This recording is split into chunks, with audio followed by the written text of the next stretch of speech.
Long before Tesla owner clubs and fully charged live events, there was a tiny, possibly odd but dedicated fraction of society that could see the possibility for electric vehicles long before most. Robert Llewellyn and Quentin Wilson were, of course, one of those very early celebrity adopters of, let's say, these rather compromised EVs. But despite only having a handful of electric offerings, not quite enough range and practically zero public chargers, some folks were determined enough to make them jolly well work.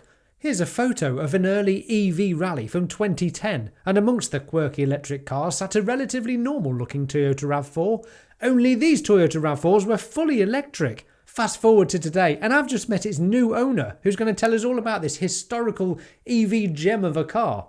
Okay, I'm here at the Tesla owner stand at Everything Electric. Lots of Teslas around me, but you might notice that one of them is a bit strange. We have a Toyota RAV4 Electric. This is David, who's bought this car just yesterday. So, David, tell us a little bit about the car. Okay. Why is it here? What's going on? So the car is a 1999 Toyota RAV4 EV. It's a factory-made EV. It's one of, we believe, 60 right-hand drive ones that were made in Japan. And this one was imported to the UK in 2009. It's been owned by, I think, three other people in the UK before I got it. But I've been trying to buy it for the last 14 years. And I finally managed to get it yesterday. Excellent. So I'm just sort of learning a bit more about this today. So originally, of course, Toyota invested a lot of money in Tesla. Yeah. Is that right? And in order to produce this, that they have... No, this one actually predates Tesla. So there are two generations of RAV4 EV. This is a Mark 1.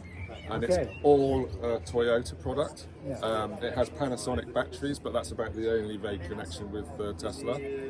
The Mark II, which came a good 10 years after this one, is the one that has the Tesla drivetrain. Right. Okay, but that's a completely different vehicle to what I have here. Right, completely different. So as for specs for the car then, battery pack size and the range? It has a 27.4 kilowatt hour battery. Okay. It has about 60 horsepower. The range when it was new was 94 miles EPA range. I reckon it's now doing about 70. So obviously there's a bit of degradation, but this is a 25-year-old battery. It's all original and it all still works. It has 50 kilowatt CHAdeMO-like charging on that side, right. And the AC is like an early version of the Type 1 connector. You can see the heritage, it comes from the same company, but it's not quite the same. So there's a lot of unique stuff with this car. It's a bit of a learning curve. I've obviously been reading up on it over the last few years, but only having had it one day, it was a bit of a challenge to get it here this morning, but we did drive it up from Derby last night. So. Fantastic, and made it all the way here. So you can still use the public charging network? No, we are at the moment restricted to using the old sort of blue 32 amp commando plugs. Right. It will be able to use the public charging network, but I need a box that I don't have at the moment. Oh, and you mentioned earlier you could actually chop up the cable a bit to make right. it fit. Yeah. And you're one of the very lucky people at this entire event that's managed to get some power to charge right, it up. Exactly. That was the deal of me bringing it here. Plugged into that? It's plugged into that green box in the distance. So, I see. Okay, that's quite a trailing wire, but you make it work. Yeah. So, what made you particularly want to buy one then? I was around EVs for a long time, and as I say, I knew about this car since it was imported to the UK in 2009. I knew about the RAV4 obviously before that, but this particular car was mentioned on Autoblog 15 years ago as being available, and it was another guy in Birmingham that imported it. But this was before the Nissan Leaf. I think the most advanced car on the road in the UK at that point was the iMeave. This is obviously better than an iMeave spec-wise, and even though it's 10 years older. And I tried to buy it then. Unfortunately, it didn't happen, but I would have bought it and used it as my daily driver. And I've just always been fascinated with it.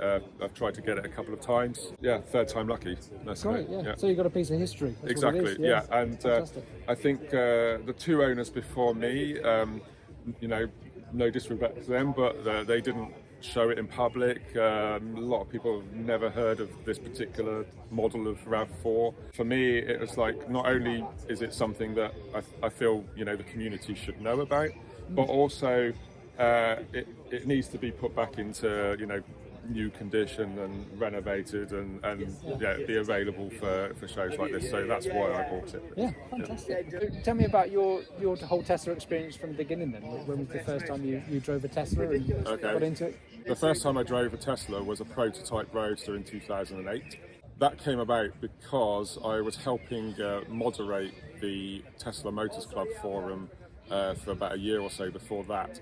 And I happened to see the same prototype at Le Mans in that year, took a few photographs of it. Tesla themselves wanted to use it in their newsletter, asked if they could use those photographs, and as a thank you they invited me along to the European launch in London and let me take that prototype for a drive. And at that point I was hooked. I had to have one. Very early days, yeah. Getting your foot in the door there. Wow, that's amazing. Exactly. Yeah. So then what did you go on to buy then? So after that, it was a while before I actually managed to get a Tesla, but I bought a 2010 Roadster that I've had since 2014. Since then, I've also had a Model 3 and now a Model Y as my daily driver. They're not the original wheels, it's the only modification I'm aware of. The EVs all had like a steel, pretty plain looking wheel. It looks like a Chademo, right? Except these plastic pegs are not on other Chademo connectors. So I tried to hook it up to a rapid charger, it didn't fit. Right. So that needs to be investigated. I'm planning to get that at least compatible with modern units. AC wise, so it's kind of a Type 1. It looks a bit like a Type 1 but with more pins. So I'm wondering if they were considering 3-phase back in the day and then it never happened on Type 1. Yeah. But I believe this is still J1772, so like it's electrically compatible with modern Type 1. But again, something I'm going to investigate to see if I can make it vary the charging speed. It's currently fixed at 25 amps. Right. Particularly the bit of gaffer tape around the... I think an owner previous to me replaced this cable. That is definitely European cable, and this is a Japanese plug. So I think that's what's happened there. Yeah. But it works at the moment, so it'll do. So what are your thoughts on Toyota then? Where did it all go wrong? Why didn't Toyota carry on making it? Well, that's an interesting story actually. You can find on Toyota's website, even today, press packs from when they had 5 of these cars in Jersey for a trial, the short wheelbase version, not this 5-door one. Also when it was launched globally and when it was at the British Motor Show in 1996. And even in those press packs, they were basically damning it with faint praise and talking about their hydrogen projects. Oh. Right. I mean, that's how long it's been going on. More than 25 years talking about hydrogen over EVs. Right. And I guarantee they said the phrase, "We have the best battery technology just around the corner." Yes. Yes, exactly. Yeah. So I think there's definitely a corporate level attitude of the future is going to be hydrogen. They were doing this as a kind of compliance car at the time, clearly. Yeah. But having said that, they built a compliance car that is superbly well engineered under the bonnet.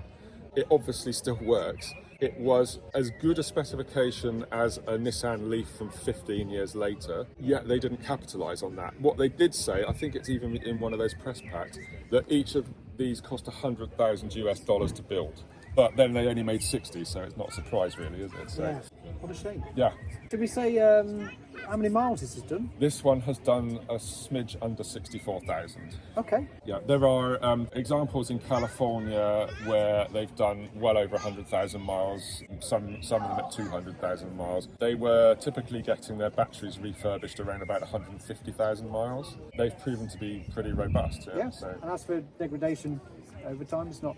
you said earlier. It's 25 years old, and I reckon the degradation is somewhere in the region of 30%, something like that. Yeah. Cool. But also, I should caveat that with that I know the previous owner was happy to leave this car flat over winter, and that is not a good thing to do. Right. Yeah, even for a nickel battery, it's not a good thing to do. Yeah. So I believe, that it's been abused, and maybe it will come back with some proper use, or maybe it needs some refurbishment. But I think that the degradation I see on this one is not necessarily representative of what you get from all of them. Yeah. All right. I think I've covered everything. Thanks so much, David. Okay, Really, yeah, no really worries. appreciate that. Thank you. Yeah, no, you're welcome. Strangely enough, I'm not totally unfamiliar with the Toyota RAV4, as my wife and I rented one for a few months when we worked in Dubai back in 2006. It was a great little off-roader and fun to drive too. Would have preferred the EV version, obviously. But let me leave you with this pondering thought though. What if Toyota had continued to innovate and push the boundaries of possibilities? Where would they be today if they had led the charge in the electric vehicle market instead of losing ground? Let me know your thoughts in the comments below. Thanks very much to David for bringing it along and chatting to me. No doubt we'll be seeing more of him and his electric RAV4 at future events around the UK. Oh look, here's another piece of history on the Tesla owner's stand, an original Tesla Roadster. Check it out next. Thank you, lovely Patreons, for helping support this little channel. You can join them too for extra perks using the link in the description below. I can't tell you how much I appreciate support. Thanks so much. I'm Will, this is the Tesla Jigsaw. Thanks so much for watching. Bye for now.